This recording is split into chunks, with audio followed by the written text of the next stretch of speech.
Welcome, my name is Alfonso Contriciani. I'm from Thornville, Ohio. I'm a certified master chef and I am also an organic farmer. I'm here to present flavors of Italy. One of these dishes here is a specialty dish on one of my restaurants, Alfonso's Italian Grill and Event Center in Lancaster, Ohio, and I'll be featuring it with a piece of focaccia bread with olives, herbs, and sun-dried tomatoes on the side. So we're going to start by making this meatball recipe, which was my grandmother's recipe, and I remember from the time I was 4 and 5 years old standing on a stool watching Grandma by the stove making these meatballs and rolling them.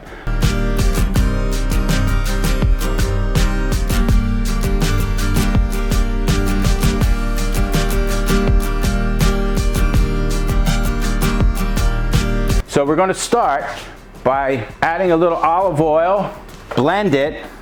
We never want to cook with extra virgin olive oil simply because the smoking point is only about 145 degrees. So we want to use a blended olive oil. And sometimes I'll actually make it a complex and add a little butter for flavor, but we don't have to do it at this time. Now I'm going to add just a little bit, a drop of extra virgin olive oil. And now we're going to sweat some garlic. Going to put about 2½ teaspoons of garlic in there. And it's very important never to brown garlic. It becomes very, very bitter. And we want to hear that just sizzle really nice. Now we're going to retard that with some onion. And we got a little more onion here. I used the wrong onion. I used the onion from my Rosa sauce. We're going to make these meatballs and top them with a Rosa sauce made with one of the sauces that my organic farm produces. And we'll get into that in just a little bit. Now we want to get these onions nice and translucent, but we don't want no color on them. So we're going to turn this up just a hair. And now we're going to add what I call the Italian trinity of herbs. It's 3 parts dried parsley, 2 parts dried basil, and 1 part dry oregano. And I use this a lot in a lot of the different seasoning blends I use at my restaurants. And I also have a spice and seasoning line as well we'll talk about in the future at Oliver Farms. Now we're going to saute this. Now in many dishes I use dry herbs and fresh herbs at the same time. It's all a matter of when you add the herb to the dish. Dry herbs are 25% stronger than fresh herbs, so therefore they require cooking. So they're going to go in the beginning of the dish. And at the end of the dish, we'll use a fresh herb. It's very, very fragrant. And if you cook the fresh herbs too long, they get very bitter and they lose their fragrance. So there's always a place in my kitchens for dry herbs and fresh herbs. Now, we're going to wait till we get those onions just right. And this is something that I always love the sound of, the crackling of the fresh parsley when it hits the oil.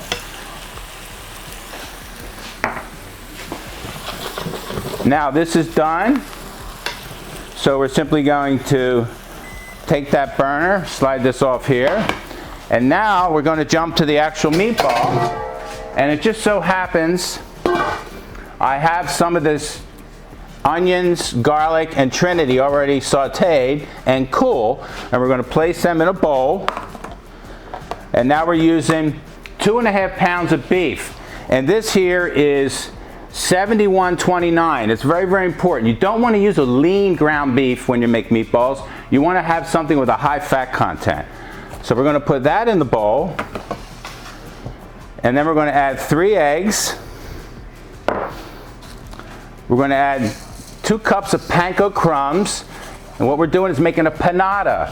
A panada is something that extends the yield and retains moisture. And what this panada will do is this breadcrumb and cream, some people at home use Italian breadcrumbs and milk. What it'll do is it'll absorb the fat as it's coming out of the meat as you're cooking the meatball. And then we're going to add a little Parmesan cheese, salt, and the proper ratio for salt whenever you're making anything. If you're seasoning a meatloaf, if you're making meatballs, etc., it's always for every 5 pounds of meat you want to use an 1.5 ounces of salt. And that's standard in charcuterie world. A little bit of black pepper. And I put a little bit of granulated garlic in there because you can't get enough garlic. And some fresh parsley. And now we're going to add the cream.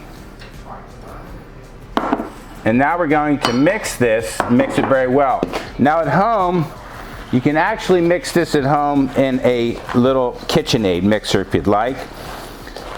But don't over mix it, because what you do is you overactivate the myosin in the meat and they'll become rubbery. You don't want that to happen. You want to mix it just to where it's very, very well incorporated.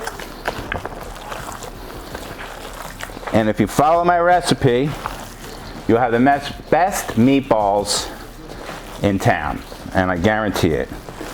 It's a very, very nice dish. I give this formulation to everyone, all of my friends, my chef friends. As I said, I'm a certified master chef, one of only 69 in the country.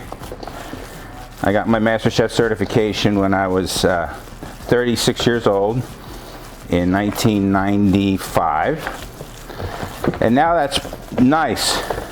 You see what you want there. It's mixed really, really nice. And now we're going to shape it and we're going to make our meatballs. Now what I always do is I chill it for just a minute and then roll the meatballs out. So let me wash my hands. I'll be right back. Hello, back again.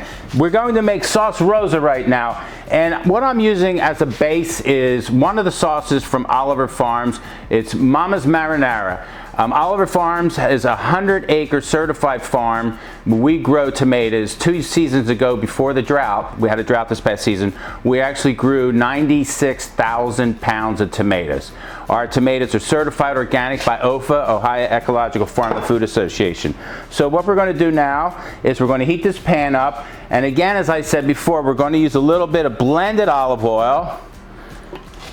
And we're going to spike it up a bit with just a drop of extra virgin, because remember it has that low smoke point. And now we're going to add a little bit of garlic. Now you can make this with a can of regular tomatoes at home. You don't need, or if you want to make a real quick one where you don't have to cook it for 25-30 minutes, you can just buy a jar of a sauce from your supermarket. Or you can order Oliver Farms on oliverfarmsohio.com. All right, and here we go. A little bit of onion on top of that garlic. And then a little bit of the Italian herb trinity, as I said before. And now here we're going to go just a little splash of red pepper. Going to go a little towards the arrabbiata style. We're going to put a little bit of that pepper in. And now I'm going to add a tomato sauce, but first I want to put a little bit of dry white Italian wine in. And we're going to put that in and we're going to reduce that down. You always want to reduce your wine down. Take the bitterness out. Always reduce regular wines, and fortified wines never reduce. They always get added at the very end because they will become bitter as well. All right, so we're going to reduce that down.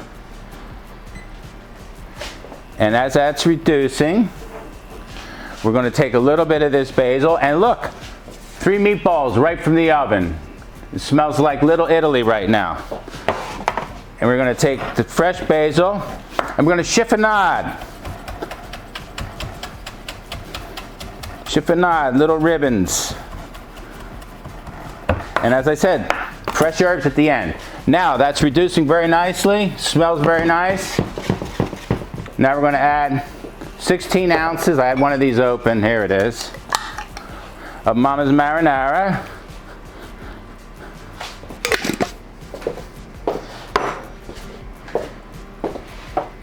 And we're going to, I always use wooden spoons or plastic when cooking. And whenever you're cooking with anything that's a high acidity, such as a tomato sauce or barbecue sauce or anything, always use non-reactive pans, stainless steel. Never go into something aluminum. All you're doing is pulling the aluminum. Actually, if you want to clean aluminum pots, cook tomato sauce in them, but I wouldn't recommend eating the tomato sauce or anything else. So now we're going to let that come up and simmer real nicely. And we don't have to cook this long, about 8 to 10 minutes.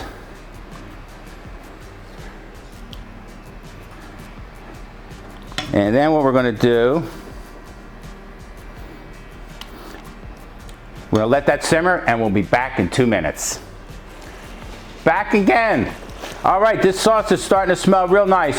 I have so many wonderful memories as a child growing up. And in the morning, Sunday morning, we would smell the sauce before we got out of bed. Grandma or mom would put the sauce on. And back then, sauces went all night real low with pork butts in them, meatballs and sausage. That's not my style of cooking these days. I don't like cooking tomatoes too long. A bolognese sauce will go 2.5, 3 hours. But you don't have to, heat is a tomato's worst enemy. Now we're ready to add the cream to this beautiful Rosa sauce. And we're adding about 1/4 cup of cream to the 16 ounces of sauce there. And now we're going to add a little bit of salt and pepper. And we're going to turn this down because we don't want to, you don't want it going too high. As I said, tomatoes will get bitter. And now you get that beautiful, beautiful rosé color. And now we're going to add the fresh basil to it.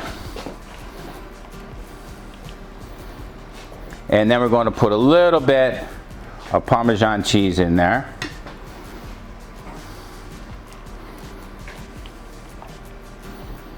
And now we're going to taste that.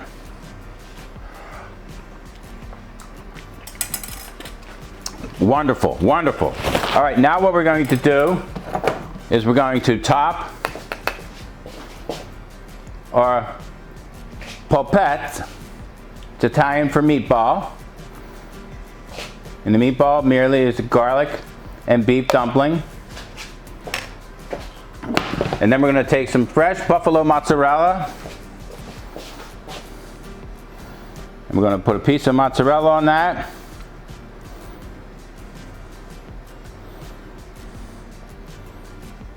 And then we're going to run this. We're going to put this in the oven for about 5 minutes. We're going to melt it. And when I come back, we're going to plate up a beautiful dish for you. Hello, we're ready to plate the polpettes of Ohio Angus beef.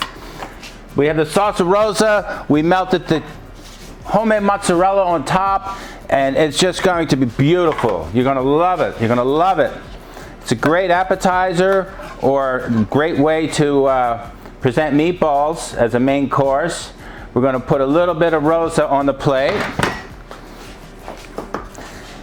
And we're going to take our 3 polpettes.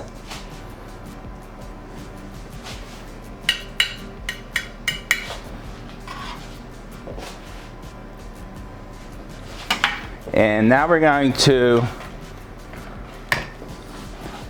clean our plate a little bit. Now we're going to use a little bit of caponata. It's a Sicilian dish. It's actually served room temperature ambient in Sicily. It's a great condiment. It's made with eggplant, tomatoes, raisins, citrus. It's beautiful, beautiful. We're going to put a little bit of caponata as a side accompaniment with this. It's got Kalamata olives in there, capers. It's just magnificent. You're going to love it. Everything here was grown on Oliver Farms as well, except the raisins and the olives. Olives don't grow too well in Ohio.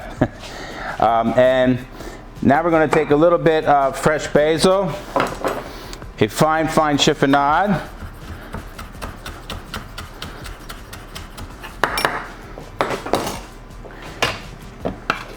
We're going to just put a little bit of Rosa on the top of each one of those polpettes. And we'll put a little bit of basilico on there. A little bit of parsley.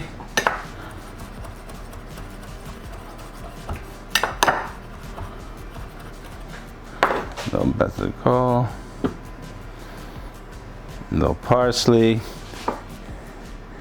and at last a little bit of cheddar parmesan. Polpette of Angus beef with eggplant caponata, and we're going to a little bit of artichoke and olive focaccia from Alfonso's Italian Kitchen and Bakery in Nelsonville, Ohio. We bake some of the finest artisan breads in the state of Ohio. And we also have wonderful, wonderful Italian desserts, cannolis, tiramisu. And we have the best croissants that money can buy. There you go, folks. Bon appetit. Mangia, mangia, mangia. We'll be right back with our next dish.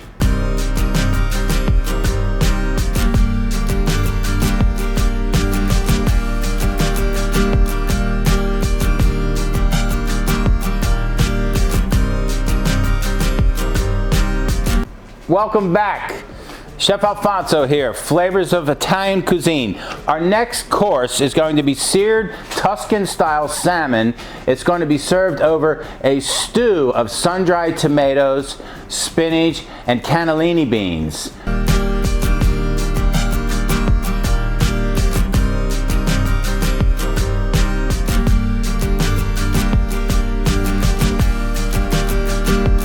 And then on top of that, we're going to do a beautiful risotto bianca.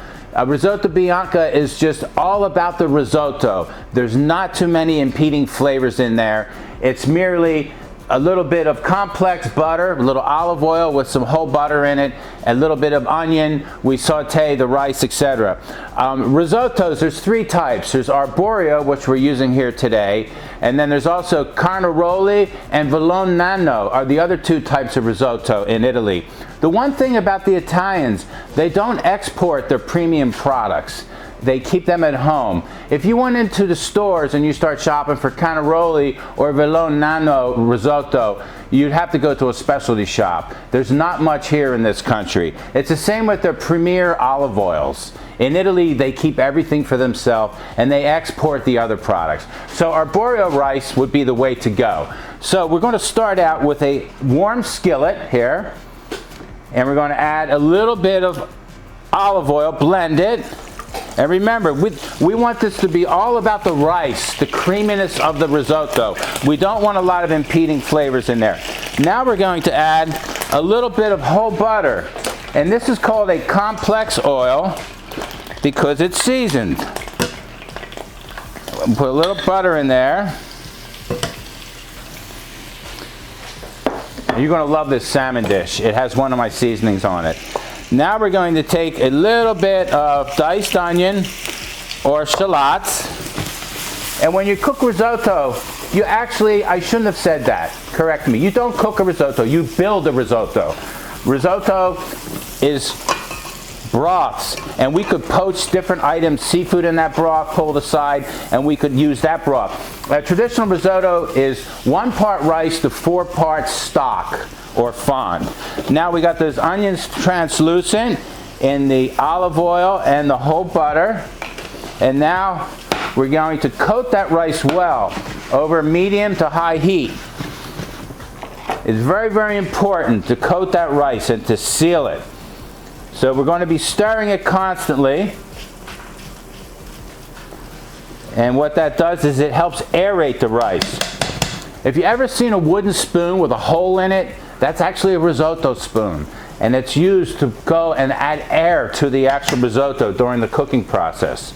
Remember, 4 parts stock, 1 part rice. You don't need a recipe. All you have to do is know the formulation and the ratio when you're cooking a proper risotto. Now, notice how I'm going like that. What I'm doing is, as that risotto is jumping the pan, I'm toasting it very nicely, but during the whole process, it's going to do that to add air and creaminess to it. Now, I am going to surprise you with this dish. I'm going to put a little bit of white truffle oil in, and that's going to add to the different flavors of this salmon dish we're going to do next.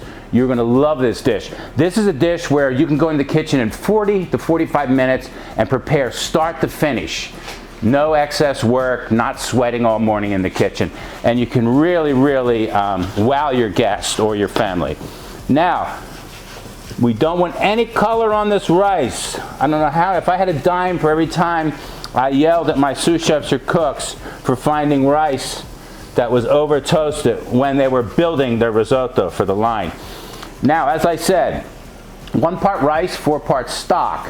So if we have 1 cup of rice, there's 3 applications when you're building a risotto. It's 1 1/3 cup stock till it's absorbed. The second 1 1/3 cup stock till it's absorbed, and then the final 1 1/3 cup stock till it's absorbed, and then you simply mont it with butter, Parmesan cheese, heavy cream, depending on what. There's thousands of different types of risottos out there, and then you serve. A risotto should be creamy. It should run on the plate. Now we're going to add a little bit of Pinot Grigio to it, just a little bit. Now, if I was doing risotto Milanese, there'd be saffron in here. And when I do risottos, I use thyme. Sometimes I'll put a bay leaf or 2 in there. But I want this to be so neutral because I'm going to present it with a Ragu stew over this beautiful seared salmon, which you're going to see in just a couple minutes. Now, the wine reduced, and we're going to add our first 1.25 cups of chicken broth. Now, if we were doing a seafood risotto, I would have poached all my seafood in a beautiful fume or broth and set it off to the side. And then I'd be adding the seafood stock to it. And then at the very end, I would add the seafood back into it. If I was to put seafood in here now, the seafood would be way overcooked by the time the rice was cooked. Now we're just going to cook that, and we're going to aerate it. We want to make sure that it's absorbed. Now, when you go out to a restaurant and you order risotto, your order would take 45 minutes to an hour if they cooked it start to finish. What we do in the restaurant business is we add the first 2 applications. The first 1.25 cups, the second 1.25 cups, and then we pour the risotto out onto a sheet tray and we cool it. And then it gets put into bain-maries on the lines. And when you order a dish with risotto in it, the cooks take the cold risotto that has 2/3 of the stock in it, they set it in the pan, and they put the remaining 1/3 of stock in it, and you get an excellent risotto. We'll be right back.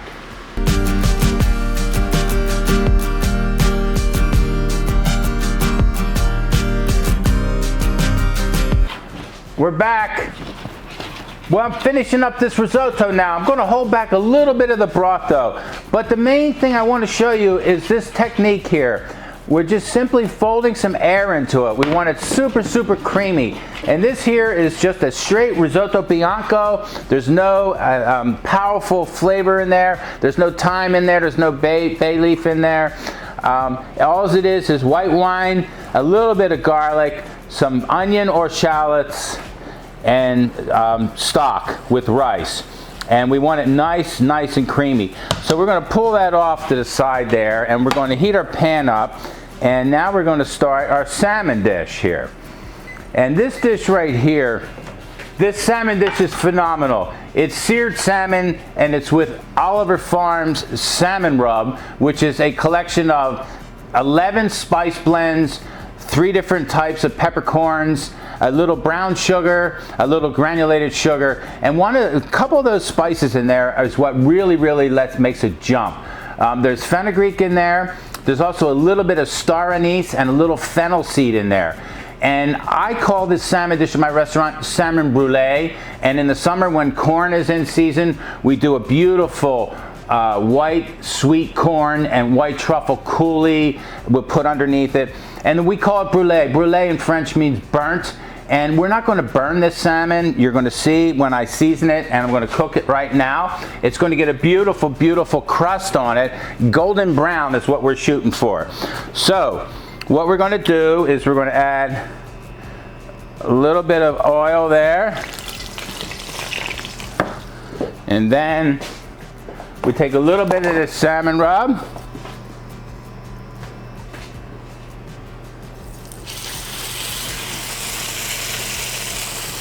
A little more, a little more, and then we're going to turn that fish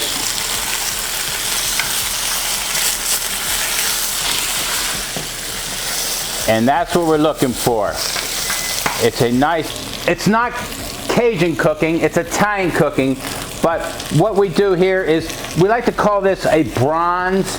I gave it brulee because I love the term brulee, and serving it with different types of coulis, etc. A corn cream coulis with white truffle.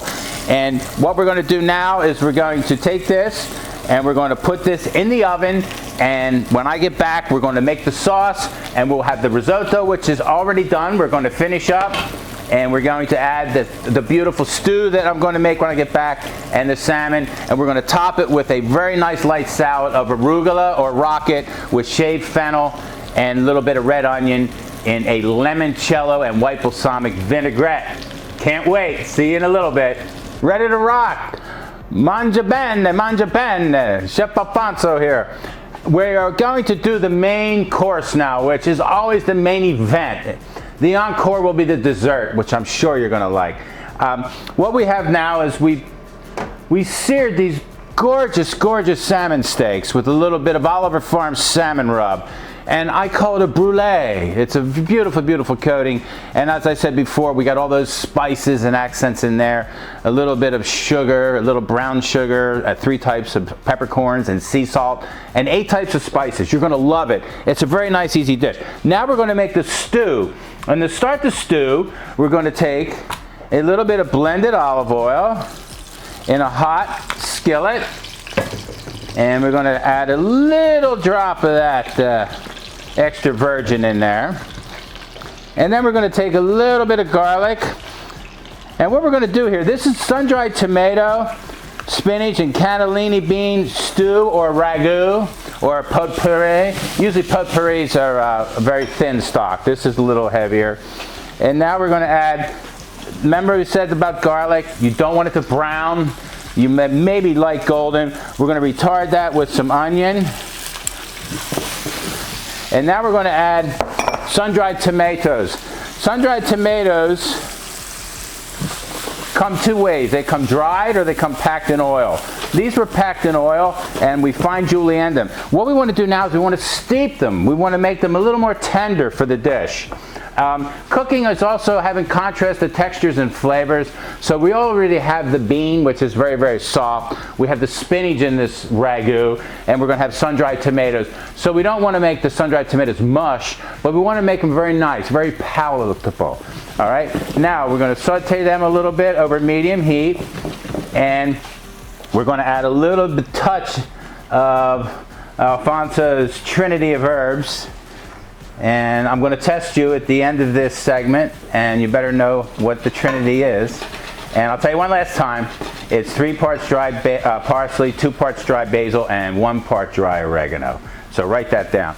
Now we're going to add a little Pinot Grigio, and we're going to soften these tomatoes, and we're going to reduce that down just a hair. And we have the risotto right here. And remember what I said about risotto, we want to fluff some air into it. I held back on a little bit of the stock, and I have it on a burner real low, but now we're just going to get a little air into that risotto. And we're going to season that with a little salt and pepper. We're going to give it a shot with the pepper mill. And my surprise at the end is a little bit of white truffle oil, just a little bit. And we're going to mix that in. And remember, I said we want to get the air in. And next time you're shopping and you see that wooden spoon that stands out like a sore thumb, that's got the hole in it, it's a risotto spoon. Pick one up. And you're going to do risottos with me. And we can do a whole segment on several different types of risottos, from seafood risottos to vegetable risottos. We can do any type of risotto you'd like. All right, we're going to put that off to the side. Now the wine reduced here. And next, we are going to add a shot of heavy cream. Sorry about that. A little bit of heavy cream in there. And now we're going to turn this up. We want this reduced down. And once that reduces down, we're going to fold in our spinach. And we're going to plate up. And we're going to plate up right over here. And we'll always have a little whole butter here. You can't cook without whole butter.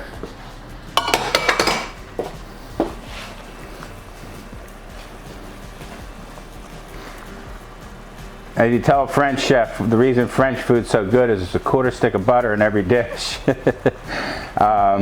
They do, Italians in northern Italy, we cook with a lot of white butter, a lot of whole butter as well. Now, you see how that is reducing down? And it looks very, very nice there. And always want to be tasting as you're cooking. Tastes good. A little more sea salt. I'm going to give it a little bit of pepper. And next, we're going to add our cannellini beans. And we don't want to add a lot. We don't have to add them all. And you'll have the recipe there. You can follow Chef Alfonoso's recipes. And this here is going to be a beautiful, beautiful sauce. We're going to thin it with just a little bit of stock. And now we're going to add fresh spinach. This spinach has been steamed and all the juices run out. And the reason I like steaming spinach like that and wringing the excess moisture out is it retains the nutrients. Why do we eat? We eat to sustain life. So we want to eat nutrient-rich foods and vitamins, etc. I'm an organic farmer, as I told you earlier. And did you know that the first 2 to 3 hours after the vegetable is actually picked it from a field, it'll never have the nutrient density at that time. It starts to decrease. All right. Now this beautiful, beautiful ragu, we'll finish it. We want a little bit on the rich side there. We're going to add a little bit more of the cream to that. And we're going to plate this up. And we're going to adjust the seasoning one more time.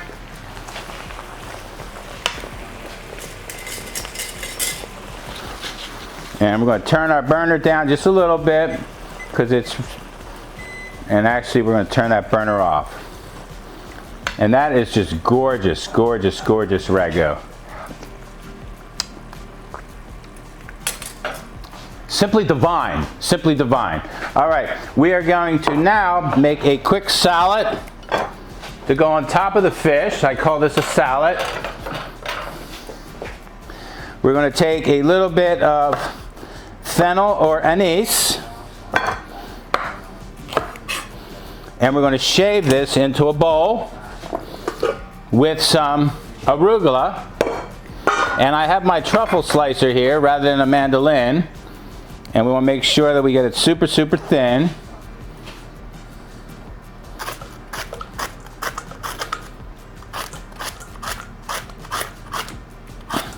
Nothing like fresh shaved fennel.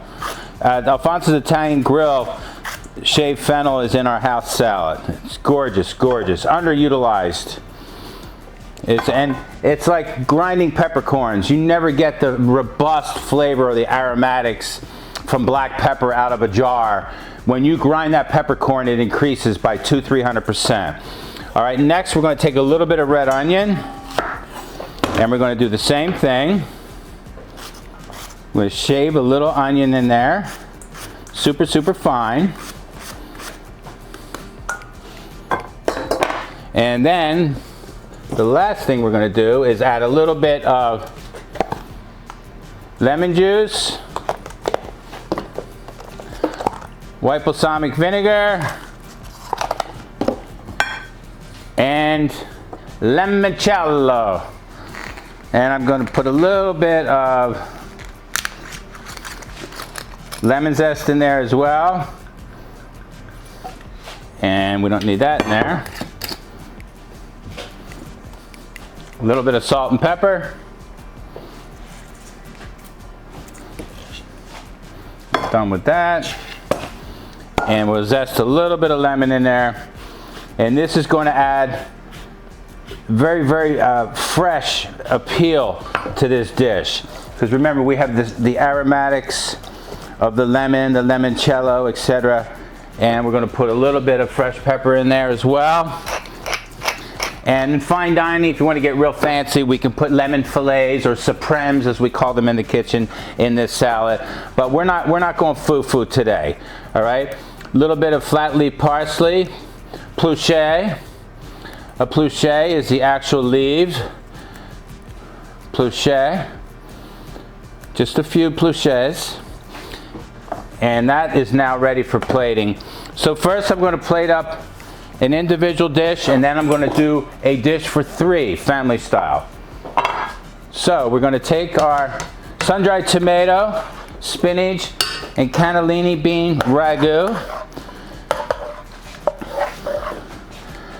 And we're going to place that right in the center of the plate there. I'm not about the foo-foo garnish. I'm about all now. I'm a naturalist when it comes to food. Bring every ingredient in the dish to its optimum level of quality at the same time and deliver it to the guest. All right, and now we're going to little bit of butter in our risotto. Remember, as risotto sits, pasta and risotto have absorption rates. They're going to continue to tighten up.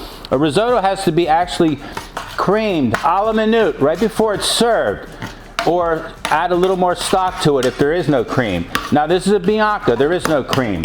All we have in here is white truffle oil, butter, and we're going to put a little bit of minced parsley in there at the very, very end. And I use flat leaf Italian.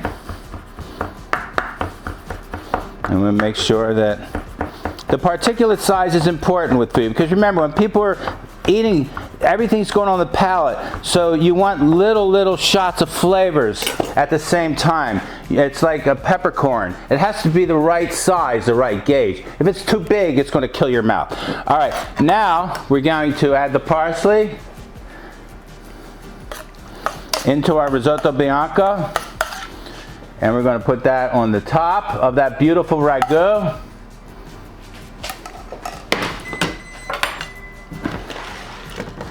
And last but not least, a beautiful fillet of salmon.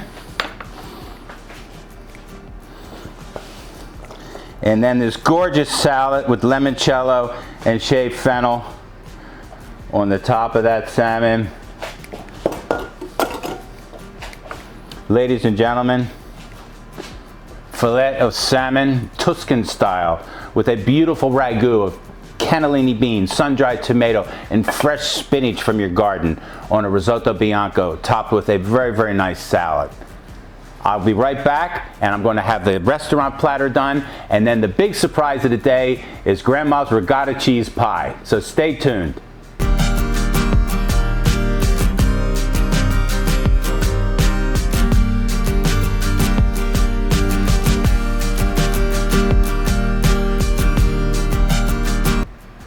Back again, Chef Alfonoso here. Flavors of Italy. This dish right here I'm going to prepare is the final finale to a wonderful 3-course we made for you today. And this is Mama's cheese pie with a blueberry compote.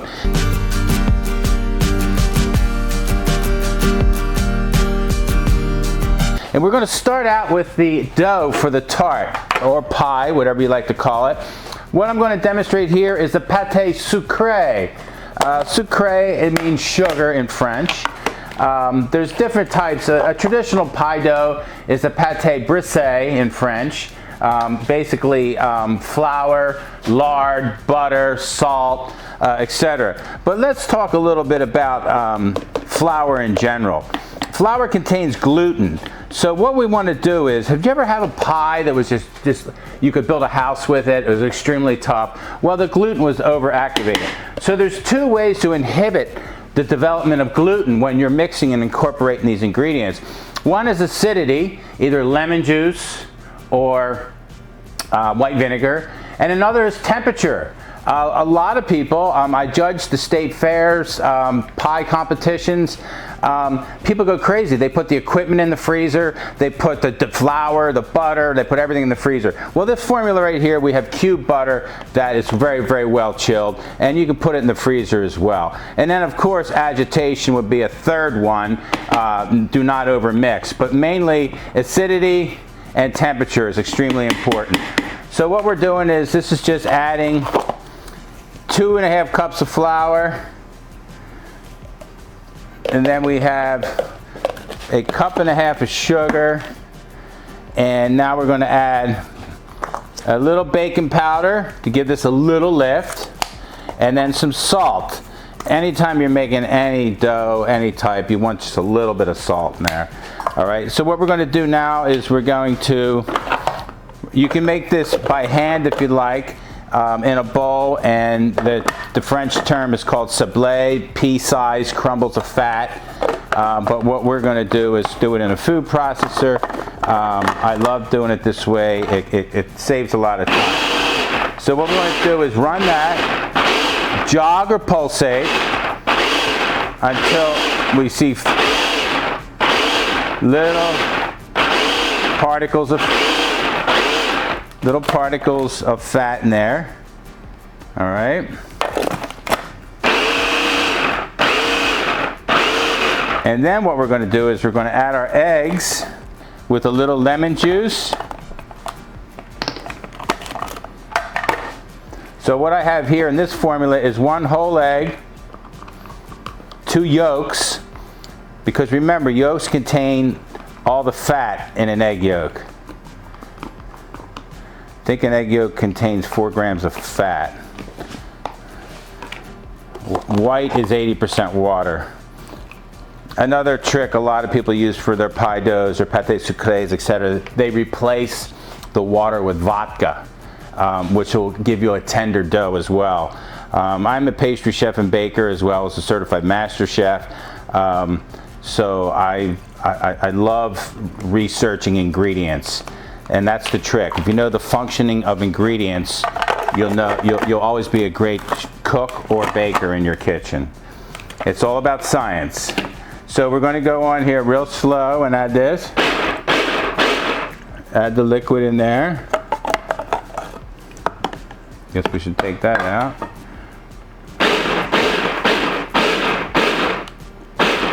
I'm going to jog that until the dough comes to a ball.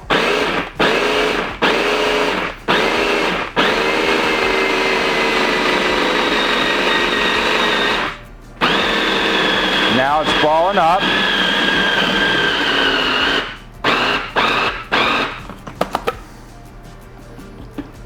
And now you want it to be not too soft and not too stiff. I'm going to add a little bit more flour because I think I overdid on the water on the formulation. But this is all about technique. And then we're going to take it out and we're going to put it on the bench. And then you'll see how it works. And to save time, I have a dough already well chilled. It's very important to relax the gluten strands in the dough before you work it again. You mix, you relax, and then you mold when you're making pies, etc. So we're going to transfer this out onto our workbench. Pardon my little mess here. And remember the key here, lemon juice and temperature, acidity and temperature. And this here is a pâté sucré. It's got baking powder in it, so it's going to have a little lift. It's not going to be too dense. It's a high sugar dough, and it's beautiful for a flan or tart. And we are doing Grandma's ricotta cheese flan. We're going to make the actual flan mix next. It's very simple formula again. All we do is we take all the ingredients, we put it in the food processor, we pulsate it, but we don't want to over pulsate because it's a custard, and the last thing we want to do is incorporate a lot of air into that custard, because the custard will then rise too much and you'll have air pockets through it. It'll be too light. Cheesecake is, normally cheesecakes or cheese pies are dense, etc. There's different types. There's a Chicago, which is creamy. There's a New York, which is a little drier, but not as dense as the Chicago. And we're going to just take this and we roll out a nice piece of dough here on the board. And then what you can do is you can chill this in the refrigerator on wax paper for about 30 to 40 minutes, and then take it back out, and then you can start rolling, and then you can take it, transfer it to a tray, put it back in the fridge, and then when I come right back in 2 minutes, my station will be clean. I'll have a sheet of dough, I'll have a flan shell, and we'll shape that, we'll fill it, and then we'll make the custard, and we'll fill the shell, and then we'll show you the finished product. All right, we're going to finish making the ricotta cheese tort. We have the dough ready. Now we're going to actually make the ricotta cheese filling. Ricotta cheese, which means ricotta actually literally means cooked twice, is cheese made with whey, remaining whey from other cheese production, with an acid such as lemon juice or white vinegar. Some folks have used tartaric acid, etc. Ricotta cheese is simply, if you're making a dessert, always make sure you get a really, really nice, high quality ricotta cheese. If it's cannoli, make sure it's an insalata ricotta, which is actually a dry pack ricotta cheese. When you're doing a pie, you can get traditional. If there is excess liquid in the ricotta, you can strain it out through a fine strainer. I have fond memories growing up as a child, at very, very young age, watching my mother make ricotta cheese pies. My Aunt Julie used to make them all the time, and at Easter she would do a Italian ricotta rice pie for Easter. They're just really, really nice. Just love the flavor of them. So we add in our 2 cups of ricotta cheese. Now we're adding 1 cup of sour cream. And get that in there. And remember, whenever you're baking any cheesecakes or flans or anything like that, you always want to go with lower temperature, and especially with cheesecakes, and even a water bath in the bottom of the oven so they don't crack. And now we have 12 ounces of sugar.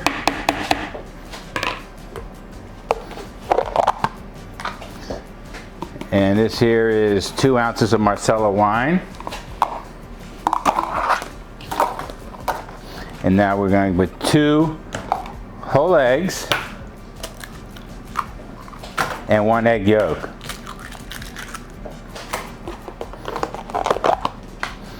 And now, key ingredient, especially from the part of Italy my family's from, Abruzzi, just a little bit of nutmeg, pinch of a pinch. Nutmeg is such an over-abused spice. People put too much in stuff. It's very, very little. And then cinnamon, Abruzzi style, cinnamon. I put cinnamon in my lasagnas, and I also put zest of orange in my lasagnas. And if you've had my lasagna, you'll know what I'm talking about. And if you haven't, just ask somebody and they'll tell you how good my lasagna is. And then a little zest of orange.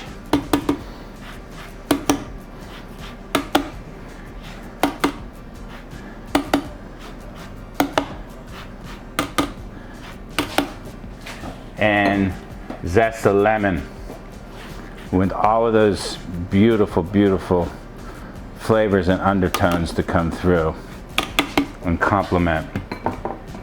Alrighty, and now we're going to put the lid back on, and we're going to pulsate that. And as I said earlier, you do not want to over pulsate it because you don't want to get too much air into it. Thank you. We do not want to over mix it, so we're just going to jog it.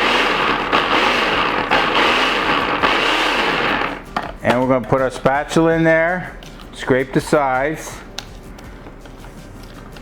And another trick, if you have ricotta cheese that's a little on the wet side, there's nothing wrong with putting a couple tablespoons of flour into this mix, and it will not affect anything except if somebody's gluten-free, which we see a lot of nowadays.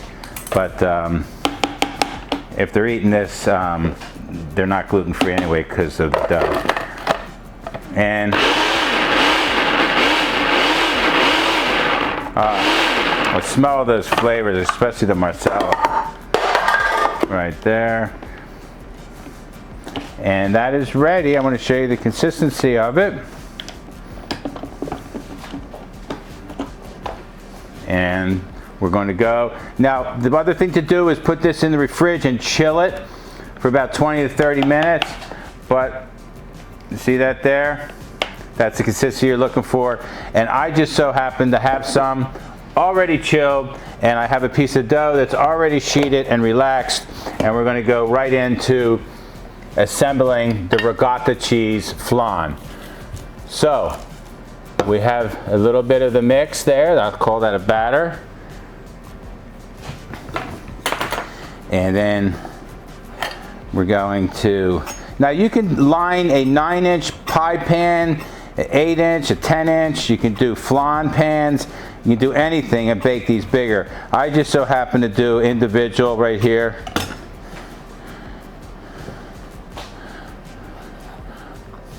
So we're going to put the dough in there, and remember, it's got to be relaxed, chilled a little bit, and we already chilled this. This was rolled out earlier.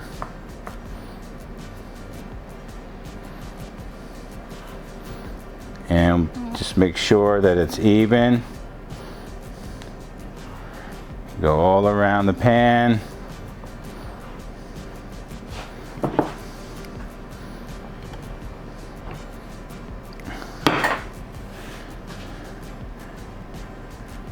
Make sure your pan is lightly greased.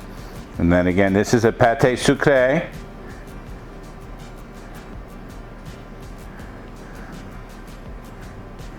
And that's what you're looking for right there. This here dough can be reused, rolled out again after you chill it. You want the gluten to relax.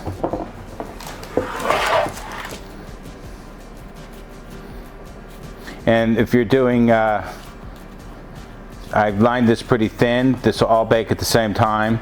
If you're doing something with a thicker crust, you can actually blind bake. Blind bake means to put a piece of parchment in there, pour some rice or beans, put it in a 350-degree oven for about 9-10 minutes, and then pull it out, then take that out, and then add your filling to it. This is ready for our filling. And that's going to go into an oven and bake. And right now we're going to make the blueberry compote, and we're going to plate one up since I baked one earlier.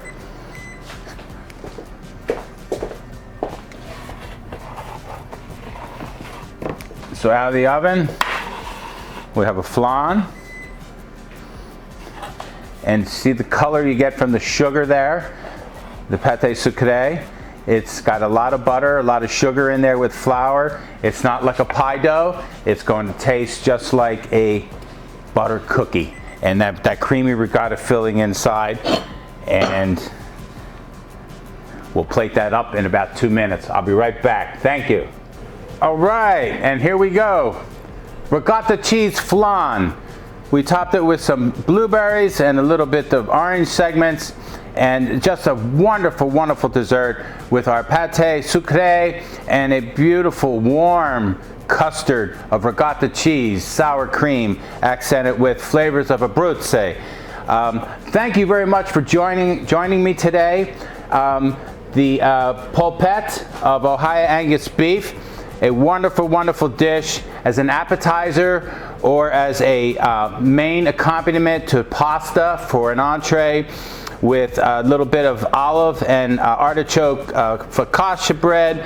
And don't forget Oliver Farms eggplant caponata on that dish. And then our main course, which was Tuscan style salmon on a cannellini, spinach, and sun-dried tomato stew with risotto bianco tartufo with a little truffle oil on there, and we top that with a little shaved fennel salad with red onion, pluches of Italian parsley, and a limoncello vinaigrette. A wonderful, wonderful dish, very nutritious, etc. And again, I'm Alfonso Contriziani. I'm from Thornville, Ohio. I'm a certified master chef. I own a bakery, 2 restaurants, and I'm also an organic farmer. From Thornville, Ohio, Oliver Farms, we produce jarred sauces and accompaniments and spices. It's a great pleasure to be here. Mangia Bene. Chef Alfonoso, see you next time. Thanks for joining us.